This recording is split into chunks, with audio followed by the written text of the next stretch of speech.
अस्सलाम वालेकुम grade 9th। आज हम पढ़ेंगे केमिस्ट्री का चैप्टर 6 का। आज हमारा टॉपिक होगा डायनामिक एक्विलिब्रियम। तो आइए हम अपने चैप्टर का आगाज़ करते हैं।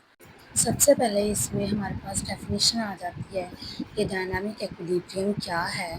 इसमें क्या है, the concentration of reactants and products, कि जो कंसंट्रेशन रिएक्टेंट्स और प्रोडक्ट्स की होती है रिमेन कांस्टेंट, यानी वो एक जैसी रहती है। जो इन दोनों की रिएक्टेंट्स और प्रोडक्ट्स की कांस्टेंट होती है वो एक जैसी रहती है। Through the reaction continue to occur in both direction, कि कॉन्टीन्यूस तक जो रिएक्शन है वो अपनी एक ही डायरेक्शन पर जो रिएक्शन है कॉन्टीन्यू रहता है, तो उसको हम डायनामिक एक्विलिब्रियम कहते हैं। ठीक है, इसके बाद इसकी थोड़ी सी एक्सप्लेनेशन पे हम आ जाते हैं। एक्सप्लेनेशन में क्या है कि if a reversible reaction is started by mixing the reactants, कि अगर एक रिवर्सिबल रिएक्शन स्टार्ट करता बाय मिक्सिंग द रिएक्टेंट से the reaction moves in the forward direction only, तो रिएक्शन क्या मूव करता है, फॉरवर्ड डायरेक्शन के। After some time when enough concentration, के कुछ अर्सा बाद जब इसकी कंसंट्रेशन बहुत ज़्यादा हो जाती है, of the products are build up, तो प्रोडक्ट्स क्या होते हैं, वो बिल्ट अप होना शुरू हो जाते हैं। ये react to give back the reactants in the reverse reaction, कि वो रिएक्ट करते हैं बैक ऑफ रिएक्टेंट्स के और रिवर्स रिएक्शन के।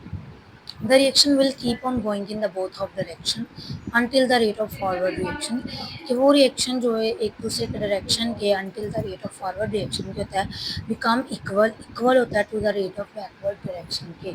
ठीक है, वो किसके इक्वल होता है, सम वो उसके बोथ बैकवर्ड डायरेक्शन के इक्वल होता है। इन अदर वर्ड्स, दूसरे वर्ड्स में हम क्या कहेंगे, the number of reactants molecules which will appear as a result of forward reaction, कि अब हम नंबर ऑफ रिएक्टेंट्स मॉलिक्यूल्स में वो डिसअपियर होते हैं as a result of forward reaction भी आते हैं, जो कि बिकम्स इक्वल होते हैं the number of reactants molecules के। ठीक है, which will form as a result of the reverse reaction, जो कि कौन सा रिएक्शन होता है, रिवर्स रिएक्शन होता है। The same will be true for the products molecule, उनको हम क्या कहते हैं, प्रोडक्ट्स का मॉलिक्यूल्स कहते हैं। एज दिस स्टेज, आखिरकार इस स्टेज पर this reaction is set in state of equilibrium, तो हम इस स्टेट पर आके जो एक्विलिब्रियम होगा उसको हम केमिकल एक्विलिब्रियम का नाम दे देंगे। ठीक है, it appears as if nothing is going on the reaction vessel, so the concentration of both reactants and products molecule do not undergo any change at this stage। ठीक है, तो हम क्या करेंगे कि रिएक्शन वेसल में कंसंट्रेशन होता है बोथ रिएक्टेंट्स और मॉलिक्यूल्स में, जो कि प्रोडक्ट्स किसी भी स्टेट पर जाके चेंज नहीं होते। ठीक है, since the reaction did not case in the state of equilibrium, whether it's keep on going in the both direction, तो किसमें डायरेक्शन होता है, both direction, this state is called dynamic equilibrium, इसको हम बोलते हैं dynamic equilibrium। The concentration of reactant species यानी reactants और products हैं वो remain constant होते हैं at equilibrium state के ऊपर, वो क्या होते हैं, constant होते हैं। ठीक है, इसके बाद हमारी एक एग्जांपल है जो कि आपको स्क्रीन पर शो हो रही है। अभी देखें, इसमें आपको पता चल रहा है कि बायोट प्लस फ्रिक्शन फोर्स है, तो वो किस पर कंटिन्यू कर रही है, वो वेट, यानी बादलों में से जब बारिश की बूंदें नीचे आ रही हैं तो वो कहाँ पे सी ऑन कर रही है, नीचे की तरफ, किसकी वजह से, अपनी ग्रेविटी की वजह से और वेट की वजह से।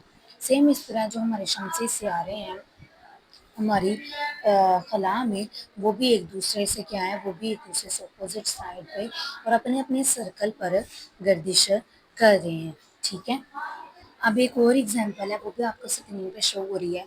उसमें क्या बताया गया है, कि उसमें बताया गया है कि girls moving upward at speed V, कि गर्ल जो सी है ना, वो लड़की वो स्टेयर्स पर मूव ऑन कर रही है, किसकी स्पीड से, वी की स्पीड से।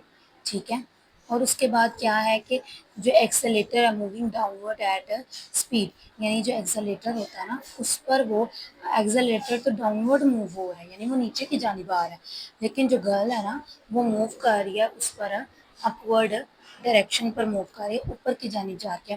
ये एग्जांपल है डायनामिक एक्विलिब्रियम की। ठीक है, तो इसमें क्या है कि एक फॉरवर्ड है और एक रिवर्स डायरेक्शन, यानी वो अगर अपनी स्पीड के लिहाज से फॉरवर्ड जा रही है तो जो स्टेयर्स हैं, जो एक्सेलेटर है वो उसको फॉरवर्ड रिएक्शन पर, रिवर्स रिएक्शन पर उसको गेन कर रहा है। ठीक है, ये थे एग्जाम्पल डायनामिक इक्विलिब्रियम के। मैं आपको एक और एग्जाम्पल देती हूँ ताकि बेहतर तौर पर आपको समझ आ जाए, वो भी आपको स्क्रीन पर शो हो रही है। इसमें बताया गया है कि डायनामिक इक्विलिब्रियम की एक डेफिनेशन दी गई है और नीचे उनकी एग्जांपल्स दी गई हैं। अगर आप चाहें तो ये भी डेफिनेशन कर सकते हैं कि when the rate of the forward reaction and the reverse reaction are balanced, कि जब फॉरवर्ड और रिवर्स रिएक्शन का जो रेट है वो बैलेंस्ड होता है, यानी वो बराबर होता है, the system is the dynamic equilibrium. तो वो सिस्टम होता है कौन सा? डायनामिक इक्विलिब्रियम का सिस्टम होता है। ठीक है, उसकी उसका this does not mean that is nothing is happening. इसका मतलब ये नहीं है कि कोई भी चीज़ है वो उस पर अमल नहीं कर रही, यानी डायनामिक इक्विलिब्रियम है। इसके बाद क्या है उन्होंने कि ये does not mean that is nothing happening. इसके एग्जांपल्स भी हैं कि एक वाटर टैप में टैप पानी का आ रहा है, तो वो क्या है कि वो एक्सेलेरेटर में ऊपर नीचे फॉरवर्ड और रिवर्स डायरेक्शन में मूव ऑन हो रही है। और एक एवेपोरेशन रेट है और एक कंडक्शन रेट है, यानी एवेपोरेशन रेट ऊपर जा रहा है और जो कंडक्शन रेट है ना वो नीचे आ रहा है। तो ये भी किस में हो रहा है? ये भी डायनामिक एक्विलिब्रियम की ही एग्जाम्पल है। इसमें क्या उसने बताया कि डायनामिक में जब फॉरवर्ड और रिवर्स रिएक्शन का जो रेट है वो बराबर हो, तो यानी बैलेंस्ड हो दोनों साइडों पे, यानी फॉरवर्ड भी इक्वल है रिवर्स भी इक्वल है, तो क्या होता है वो कि वो डायनामिक एक्विलिब्रियम में होता है। ठीक है, ये थी हमारी एग्जांपल्स। उम्मीद है आपको समझ आ गई होगी। अब नेक्स्ट मैं आपको मज़ीद एक्सप्लेनेशन देती हूँ ताकि आपको बेहतर तौर पर समझ आ जाए। अब इसकी एग्जांपल्स हैं वो क्या हैं? एग्जांपल्स तो मैंने आपको बता दिया, अब थोड़ी सी एक्सप्लेनेशन है कि the time of a reaction will take to attain the state of dynamic chemical equilibrium, कि वो chemical reaction will take to attain the state of dynamic equilibrium depends upon the nature of the reaction. ठीक है, कि वो किस पर depend upon करता है? नेचर के रिएक्शन पर डिपेंड करता है। ठीक है, and the conditions eight which that given reversible reaction is performed, और उस कंडीशन में जो रिवर्सिबल रिएक्शन होता है ना, रिवर्सिबल रिएक्शन वो परफॉर्म करता है। For a dynamic equilibrium to be a setup, कि जब आप डायनामिक एक्विलिब्रियम का सेटअप करते हैं तो उस पर क्या होता है? At the rate of forward reaction must be equal to the rate of backward reaction. तो उसमें क्या है कि उसमें फॉरवर्ड रिएक्शन और बैकवर्ड रिएक्शन है वो एक दूसरे के इक्वल होता है।